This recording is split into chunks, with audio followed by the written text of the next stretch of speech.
Okay, well, thank you all for joining today. In this lunch. Too bad you're not inside because you couldn't experience this wonderful Chick-fil-A like everybody else is. But thank you all for joining.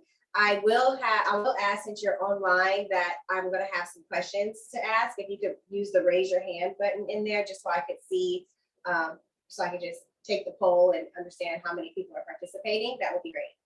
So. Again, my name is Leonie with EV & Company, Home Staging and Design, and today I'm going to be talking to you about the many benefits of home staging and how you can increase your sales pipeline with home staging. Okay, so first I'm going to ask a series of questions. Can you raise your hand if you know what home staging is? Raise your hand if you know what it is. Okay, folks online? Raise your hands. Okay. Okay, raise your hands if you've used home staging before. Okay, can you tell us a little bit about your experience? Okay, sorry, I'll wait. I'll look and see who's, Dion. Dion, can you tell us a little bit about your experience with home staging? Can we hear this? Yeah. Dion. You're muted if you're talking. I was raising my hand for the first question. I was just a little late. Oh, okay. Has anybody online used home staging before? Okay. I'm finishing. All right. So what was your experience like? It was super convenient. I had a house on the market for about maybe 30 days, and once I got the property staged, the staging company was like 2 women. They came in, they put the furniture there.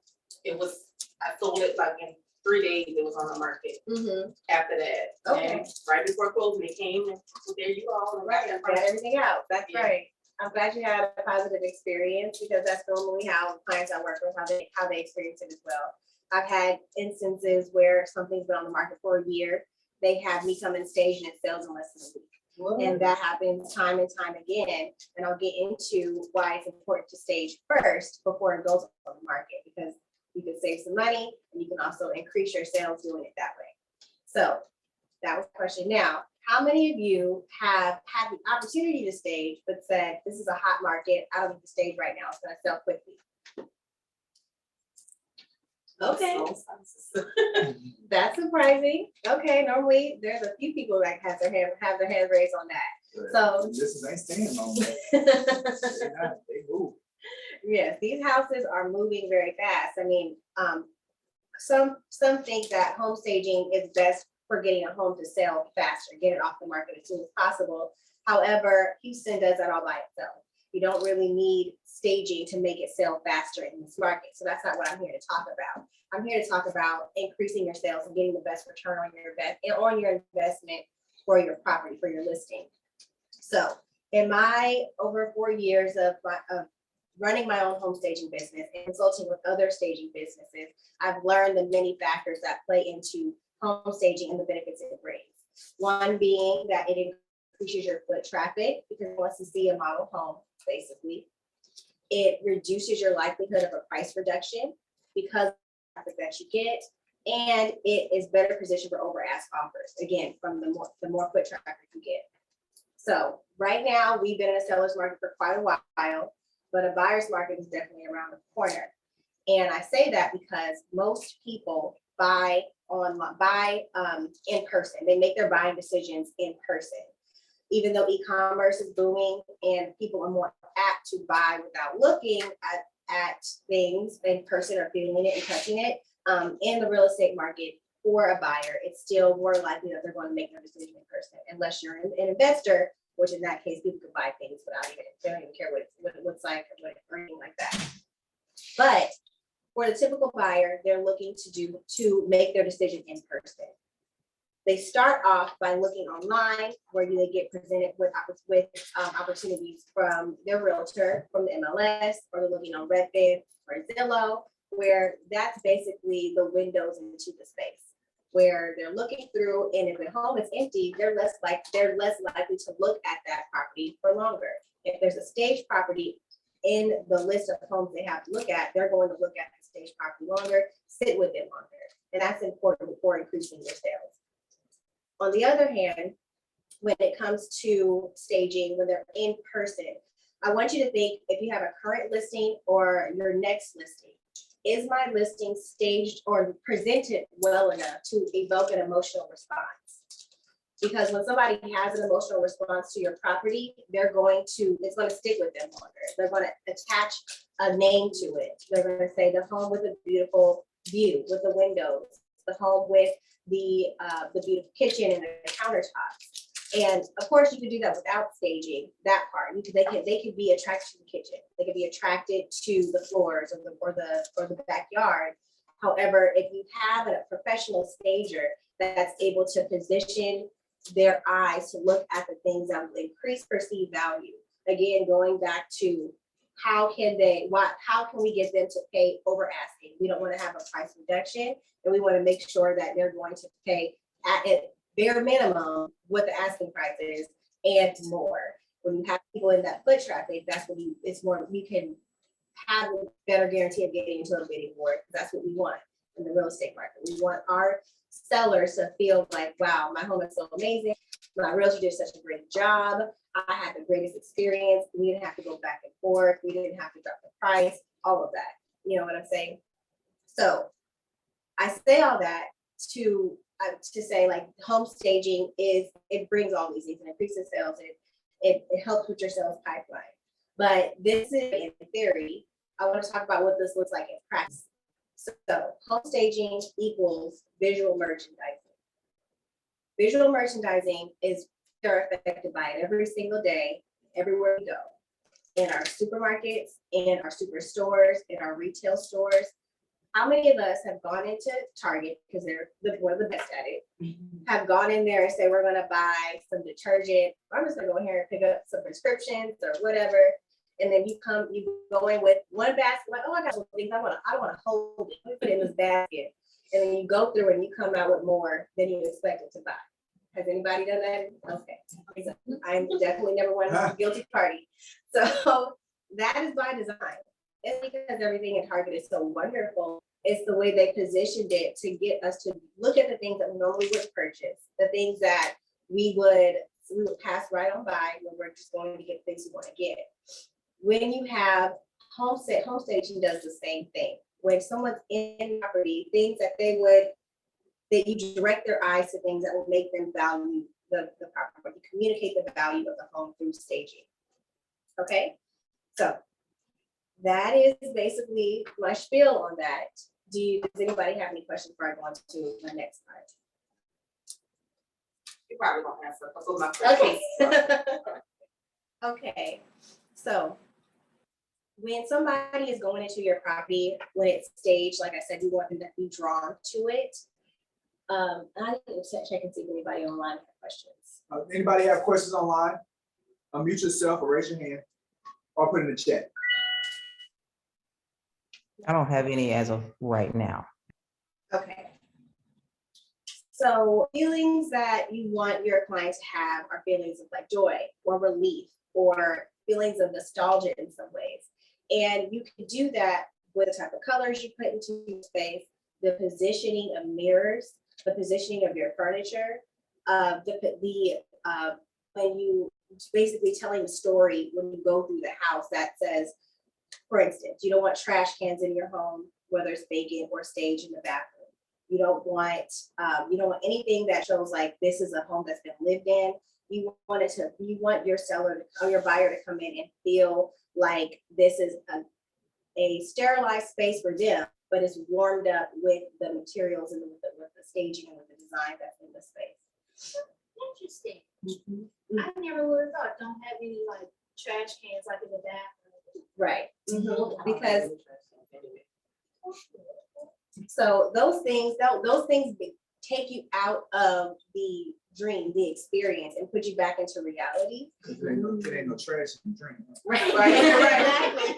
There's no trash in your dream home. You know what I'm saying? And then when you, for instance, one thing that I tell all realtors, if you're going to take what I'm telling you and put it into action right away, start with when you walk into your entry, is there a mirror in your entry where they can look at themselves? Because seeing themselves in the property put them in the house. That's smart. You know what I'm saying?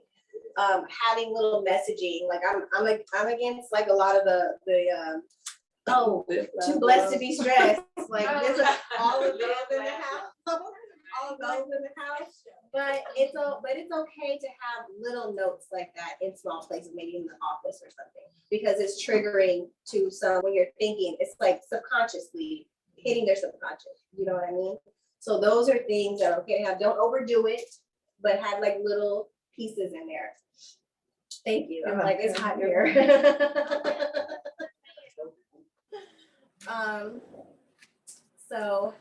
So those are things that to keep in mind. So let's talk about when you're in a situation where a client, where a seller is like, I don't want to stage, I don't want to spend the money on it. And as a realtor, it is your fiduciary responsibility to give your client the best outcome, or do everything you can so they can have the best outcome. And part of that is marketing it effectively. And staging is one of the best marketing tools you can have for listing the property. Going back to staging it first. Homes that are staged on the market first are 86% more likely to sell faster, basically. Sell faster and for more money. 86% more likely to do that. When you have a client and they're like, I don't have money to stage, I don't think that we should do that first. Maybe we should test it on the market first. Some things you can say are, you only have one time to make a first impression. If it's on the market, by the time you put it on the market and you're waiting and then you stage, you already have those days on market wrapped up. So then that causes people to question sometimes, why is it on the market so long, this, that, the other. So it helps you mitigate that. Another way is when they're like, I don't know what to do. Most staging generally should cost at least 1% of listing price, 1% to 1.5%. And when you spend whatever dollar you spend on home staging, you could tell your seller they can expect to see about $5 in return on their property. Because like I said, we're not staging just for the fun of it. We're staging to increase sales. And if all of that may not work, or you feel like you really want to hit it home, I would invite you to invite your local stager to come to your listing appointment so that they can communicate the value of staging. Because we're professionals, we are in this day in and day out. So communicating that value to the seller is important to make sure that your sales pipeline is strengthened.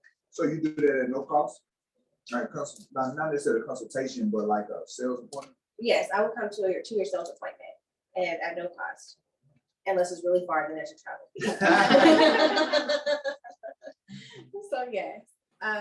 So yeah, basically, I encourage you, if you are in a space where your seller is on the fence, to invite myself or another stager that you're really connected with to go to that listing appointment with you. Yeah, and then that's it. Then I'll talk about pricing and all the stuff that we do that sets us apart.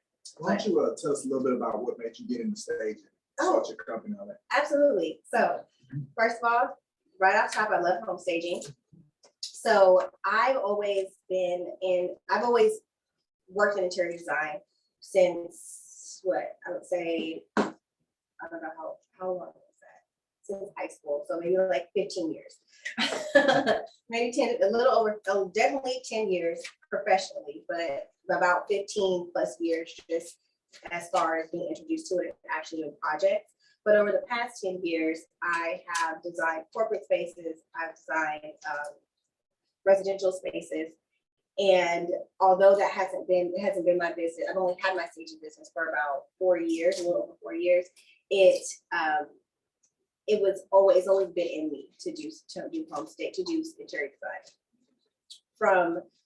I don't know if any of you have, like you said, you're interested in design, right? So do you do anything in your homes or in your friends' homes or anything like that? I guess, well, not recently, but I mean, when I first moved into this house, like decorating my room, or I decorated my parents' room, and like for Christmas, or any holiday, like I would decorate like the house, make it theme, like stuff like that, right outside. So I just like creative things and designing stuff like that. Exactly. So that's the spark. That's how I got started. When somebody sees you doing those things, they ask, can you do it for me? Mhm. So then you do it for them. And then it can just steamroll into a business, which is what happened for me. It started with me working at the University of Texas Black Studies, where I was their project coordinator. So I did corporate events, I did a bunch of stuff, research, a bunch of things for them. Yes. Do you do interior design for buyers? Like once they Yes. buy the home? Yes, absolutely. So with that, it's a long story, obviously.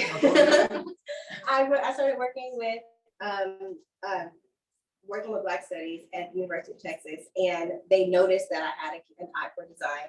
So they asked me, we're in this building, we need to, fix it up. Can you come and design it? So they gave me a budget to just redesign our office space. And that's where it kicked off for me, where I started my business. And That was your first client? yeah, that was my first corporate client, because I had clients before, but that was my first, this is major.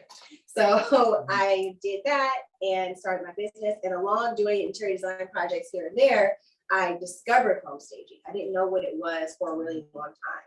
And I realized how transactional it was and how you could stage something for 30, 60 days, get it in, get it out, and turn that around over and over again, and which was the better business model for what I wanted to do for my life. And that's how I got into home staging. Sweet. Yes. Any more questions? Yes. So you said you do a turnaround 36 days. So when you go into stage like a seller's home, you don't really expect to be there. You expect it to sell there for 36 days. Oh, absolutely. So absolutely. My days on market record is 4 days right now. So 4 that's days. yes, that's staging in Austin and Houston. And I've also, for a stint of time, I worked as a operations manager for a 7-figure staging company in the Bay Area in California. So I have a breadth of knowledge of what staging looks like in different markets, what works in different neighborhoods, and how to really get your best return on it. Because it's not just your seller's investment, it's your investment, it's your time, it's all the money you put into real estate before you got any money back. So you want to make sure you're getting all of your due money for all the time and money that you put into your own business. So making sure that your home is primely set on the market is the best way to do that. Yeah. Especially when you walk into those homes that don't flow, Mhm. like it's hard to determine, wait, is this the dining room or Right. the living room? Defining Look at the the light space. fixture, like sometimes I automatically think it should have been staged because it's hard to picture, what's what. Right. Defining your space is definitely part of your marketing strategy. If somebody goes into your home and is confused, then that's going to put you on the maybe list. You know what I mean? So you want to be on the absolutely, I need this house. So do you recommend that people stage the entire house or just certain areas of it? I think at the very least, you should stage your entry, living, kitchen, and primary bedroom, very least. So what do you do when you have those challenging homes that have 50 colors? Well, so it all depends on what your seller is able to do. Okay. We can, as my relationship is with y'all, the realtors, and then you communicate with your seller.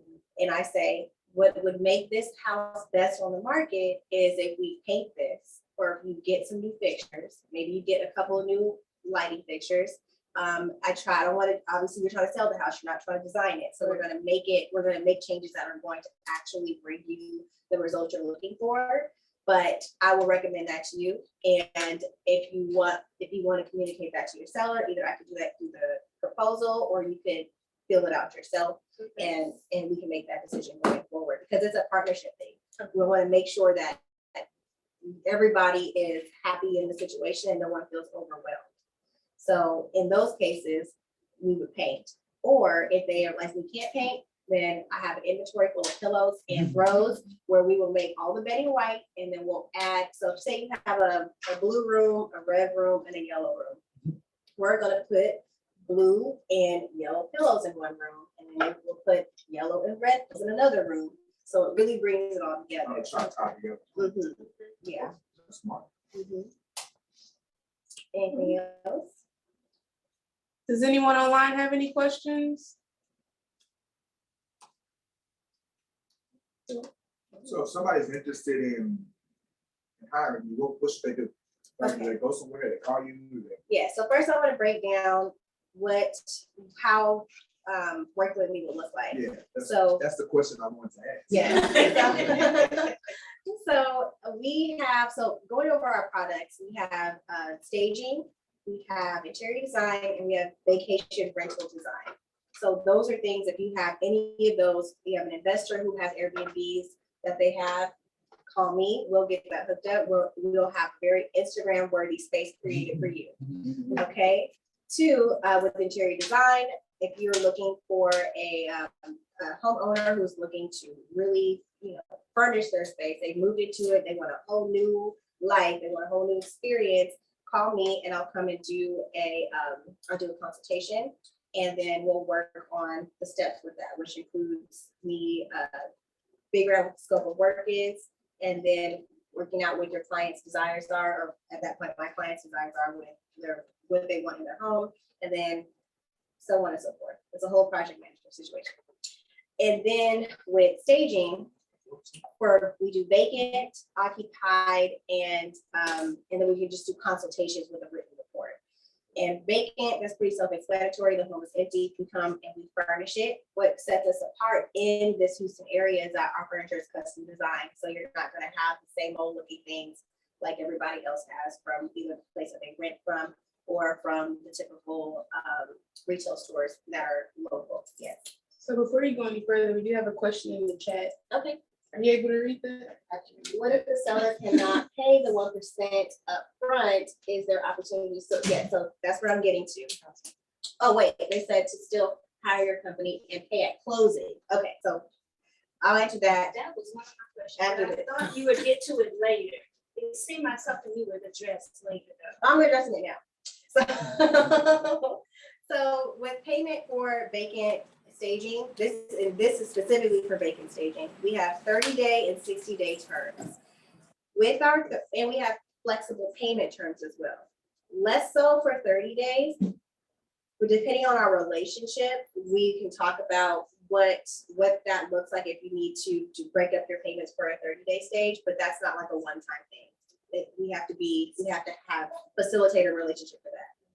For 60 days, that is, you have the option to pay a percentage and then of the total cost, and then the remaining 30 days later. So that's an option for something that needs to be staged longer, especially if it's a home that's over the 500,000 range. This is right. One question. What? Can I answer her question? Oh, wait, I'm sorry. Or the other question, sorry. And then paying at closing, again, that comes with the relationship we've established. That's not gonna be on the first home. It's gonna be how many times have we worked together, how many times have we talked and grown our relationship together to be able to pay at closing. So the contracts, I guess.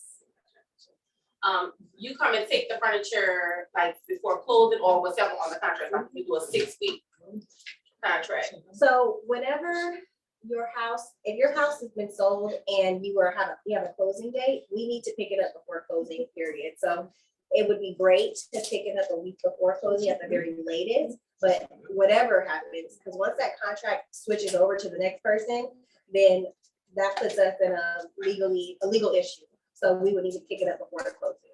Okay. But not as soon as it start pending. No, it doesn't have to be that. So Okay. if you get to, I'll even say something happens where you've had 30 days. It's sold within a couple of days, but you gotta go through the paperwork or whatever. You wanna make sure that if it falls through, that you don't have to go and do this again. So if you're like, hey, I need an extra week or something like that, so that we could get this paperwork closed and make sure it doesn't fall through, then that's fine. But okay, we'll just schedule it for whatever so that you can get that extra week. And if it doesn't, something happens where it falls through, you can decide to renew to keep it staged for your next cycle of selling or destage it. Mm-hmm. I'm sure you do a wonderful job, and then people go in and fall in love and like, I want this. Is it for sale? Yes. Do you ever say? Yes. Okay. Yes, everything is negotiable, everything is negotiable. Yes. So with you said you have custom design furniture. Is that something you design yourself as well? Yes. Awesome. Really? Yes, And you have a manufacturer that builds it for you? yes. Every point. So I have a question, you know, how used to, the builders would have at the end of the year, whatever, you come in and buy, do you do that? So Or we come in and buy? right now, my inventory is very fresh, so I'm not gonna, when it starts to get a little bit like, turnover, ready to yeah, when turn it's ready to over? turn over, then I'll send out a newsletter, and be like, y'all come and shop. Yes. Mhm. Now, is there a particular parameters that you like, what's the farthest you'll go? So right now, my warehouse is on North Post Oak, which is kind of near the Heights area. So I would prefer to drive further than 45 minutes outside that area. After that, we're gonna have to get into higher traveling price. Obviously, when I grow, I wanna have multiple locations in different parts of the outskirts of Houston so that we can get to those places without charging an extra fee.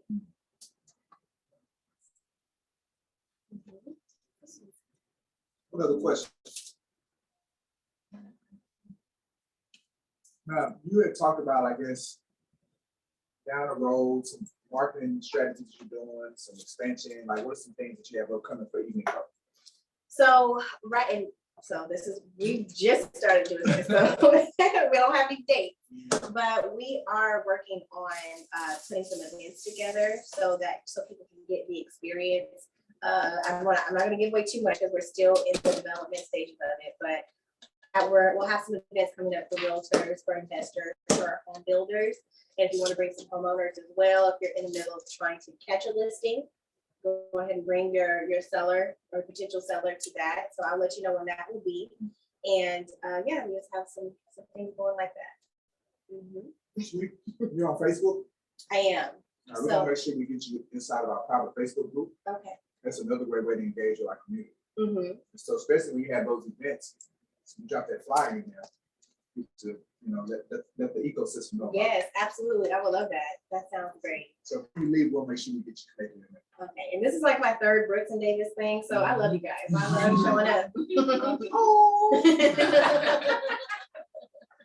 Awesome. So I have a quick question. Yeah. So, because you know how you go into some homes, it's like you can't really tell if it's staged or lived in. So, Oh, that's a good point. Thank you for bringing that up. So another product that we offer is for occupied staging is a lot of times you have a home where it's dark, there's like things are outdated, and it's like, how do I lift this up without having to spend a lot of money? That's something we do as well. We'll come in and take a vacant home and we'll put bedding, nice light colored bedding to lift up the space. We need to add some pillows. If a sofa is like really beat up, we'll give a quote for just the sofa, or adding an entry level thing so you have the mirror and the whole vibe that people could catch when they come in. So we'll take what's there and we'll, yes. We'll jazz it up. And so it doesn't alienate people who really do need that step to get the home sold. I have another question.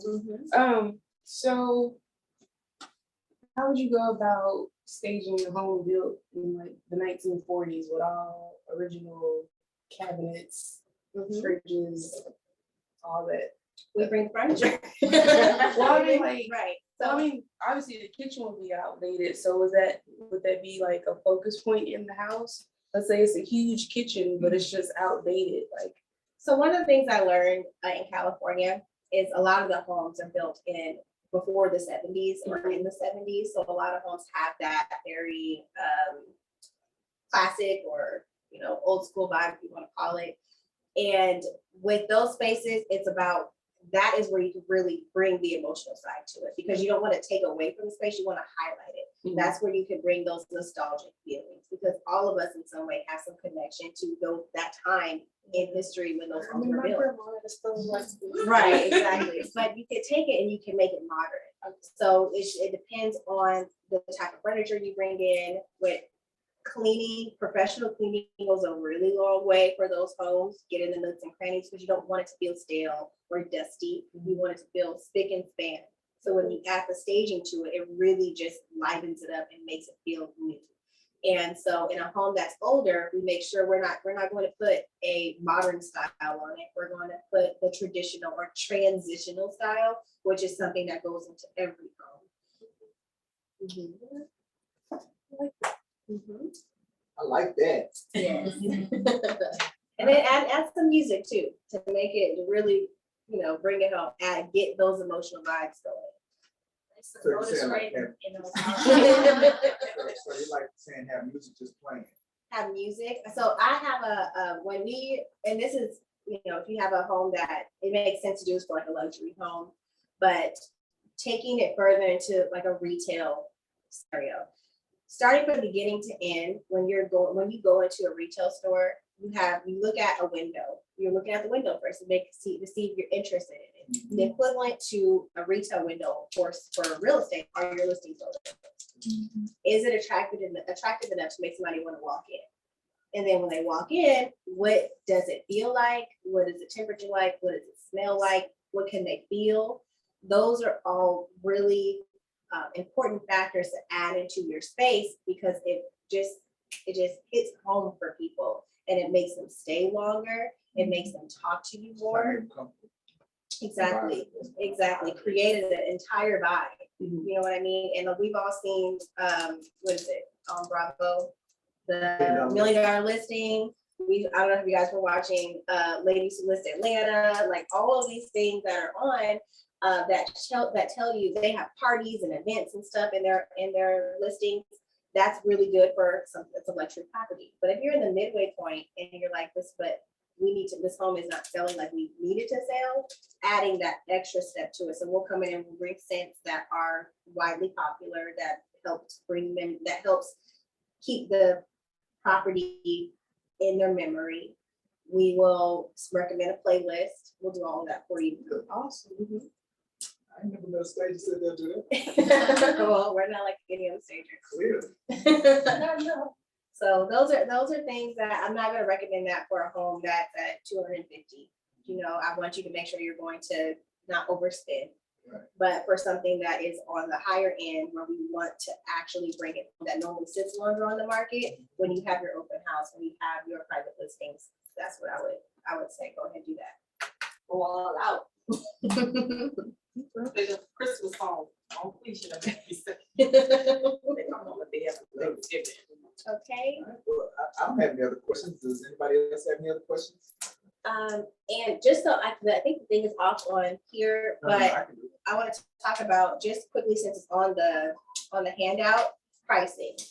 For us, I always say, like I said, expect to spend 1 to 1.5% price on staging for your property, whatever the listing price is. But I'll also, just to break it down in numbers, for vacant staging, I would say to expect to spend for 30 days, maybe $700 to $1,200 per room staged. That's for vacant. For occupied, you can expect $250 to, I think that's at $625 for an occupied stage per room stage. So it can vary depending on how large the room is, how many pieces need to go into the room. Because one thing I want to stress is, as a professional, we know how to make sure a room is full enough to actually evoke emotion. Not the I don't champion what is it? The small staging, it's called vignette staging, where it's just a flower in a room or something like that, because that doesn't actually market the home. It's just highlighting that it's empty. So it's to be empty or be staged. So when I say that, when I come in, I give my pricing, it's to want to be, this home needs these sofas, it needs these chairs, it needs this size rug, it needs this, so you can actually market the property the way you're desiring it to be marketed. And then, so depending on the size of the space, that is what determines the price range. And so with the consultation, is that like a person wants to utilize their own furniture and stage it, or is it for you to come in and say what the house needs? So that's for me to come in and say what the house needs. I'm not, that's with me not touching anything. When I'm gonna go into the house, I'm gonna assess it, and then I'm going to give a report of what the homeowner should do, or what the seller should do. And that's 250. Yes, or depending on how large the house, if the home is really big, then it could go up, yes, because I'm actually gonna be spending hours detailing what you need to do. Gotcha. All right, and then at that point, it's up to the homeowner to determine, like, they could take your report and then just go execute on all your recommendations, or if it had. Right, exactly, For an additional cost. right. If they decide to move forward with you, with that 250 be credited or It would apply, it would Right. credit to the overall cost. overall cost? Mhm. So, one question. Yeah. So what's your process like when you go in and you're making your report? You like, you have your tablet and you run around putting where you think furniture should go, or how does it? So if it's, let's just start like a difficult situation where it's a packed home, there's a lot of stuff. So we'll go in and I'll make some sweeping recommendations, like take out all personal pictures, take out any clutter on the floor, any clothes that are hanging around, put them up. I would suggest a lot of things you put into containers, because we want to make it as clear as possible. Because another thing is, you want to, I think, as many things off of the floor as possible, so you could accentuate the square footage. You don't want someone to come in and feel like they don't have room for things. Right. So if there's excess pieces of furniture, like a lot of times you see large leather sofas with a leather armchairs. And so it's like, let's take those armchairs out and let's just keep the sofa type of thing. And I do that room by room. Or I'll say the lighting is a little dim, switch it out with this wattage lighting. Or maybe you should go to Home Depot and get these specific light fixtures so that it can help brighten up the space. Yeah. Does that answer your question? You need more? I can get with you. No. I just wanted to know your process, but you just go and you're writing and making visual notes as well. I take notes for myself Mhm. of what I think should happen in each room. Okay. And then I go back home to my office and I write it up, room by room. And then I send it out. Just thinking declutter. Yes, decluttering and adding, and really a lot in an occupied home, a lot can be fixed with lighting. Adding some lamps, making sure your shades are open, making sure you do a higher wattage light bulbs in all of your home. That goes a very long way. 'Cause typically in occupied homes, it's a lot darker, and you don't realize that you're living in the space. So when someone's going from house to house and they're seeing some space that looks lighter, airy, and then they go to a house that's darker, even though it could be one of the best options for them as far as like hitting all the things on their list, no one wants to feel enclosed in the space, and dark spaces make it feel enclosed. That's true, because when I'm looking online, I see dark houses that look like the phone wasn't clear enough. I just click next. I'm about to hurt my eyes. Yes. So that's important. Okay, I hope this was helpful. Yes, it was. Okay. Any other questions for Leonie? Before we wrap things up here at the corporate office. Anybody online? Oh, everybody good? All right, well, Leonie, tell everybody bye. Bye. And for all you people that want to come in, we're gonna do a raffle Oh, now. wait, look, we're gonna make y'all watch the raffle. Okay, so Y'all ain't coming in. we got, Who won? Oh, look. this is all scratched out, so I didn't know. Yes, it's me. That's you, okay. I Look at Laverne, Okay, Laverne. you get a home goods card, gift card. All right, and then y'all don't jump off just yet, because I want to tell y'all about the lead distribution Thank you. program that we're about to launch. Alrighty, and everybody has a card and a handout. Which one is it? Somebody put their emails in the chat. Oh, yes, put your emails in the chat, Yes, please. so we can go ahead and we can get that information to Leonie, and then send out any digital forms that they may have. And then also, we're launching a new lead distribution program, so we're gonna be giving out leads to be a little more aggressive when it comes to that. So we're doing an interest meeting tomorrow. If you haven't got the flyer, I'm gonna send it out again. But we're gonna do a Zoom interest meeting to kind of tell everyone about the program and what would be the next steps as far as participating in it. So definitely be on the lookout for that. It's gonna be tomorrow at 4 o'clock. But I'm gonna text out a flyer to everybody and we'll drop it in the group meet and email and Facebook page. No, Facebook page. Email and group meet, and I'm gonna send you a text. All right. Well, if y'all have any other questions, like I said, make sure you put your emails in. We'll stay on for a little bit more if anybody wants to engage us directly. If not, we'll see you soon. Awesome. Good job. Yes, thank you. Yes, yes, and take extra. I'm gonna take one from my husband and myself. And y'all can have the rest. Settle. Good. That's the end of the meeting?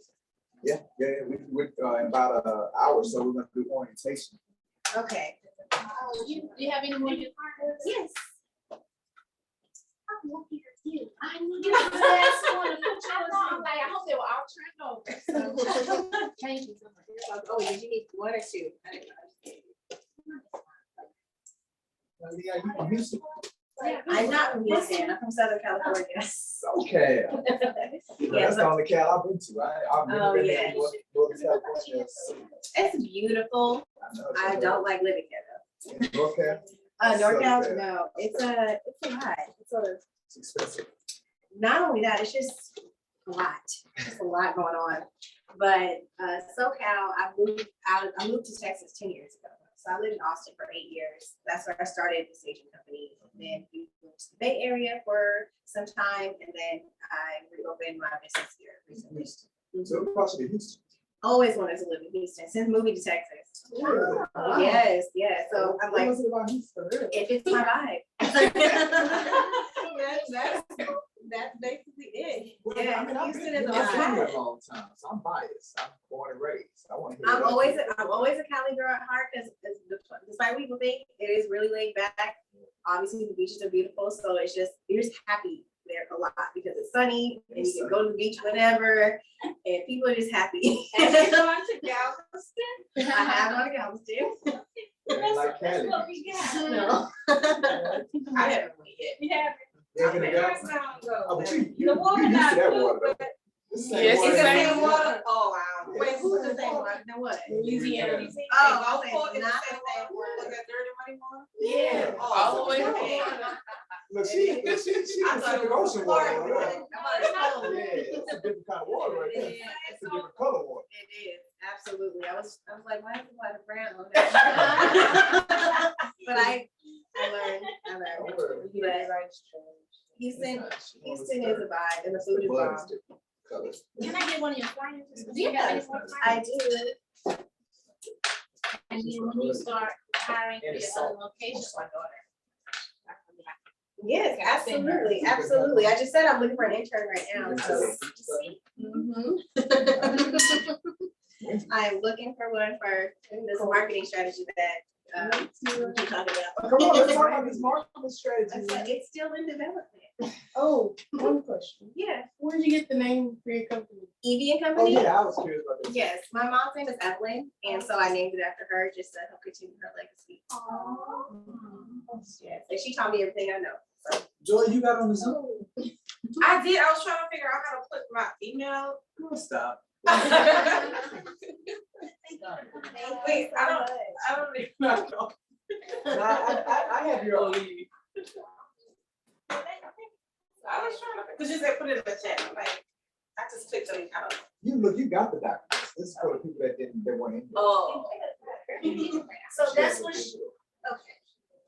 All right, y'all. I guess we just. Y'all have a good go to the one. website or stuff. You can see more of that. That's pretty cool. And,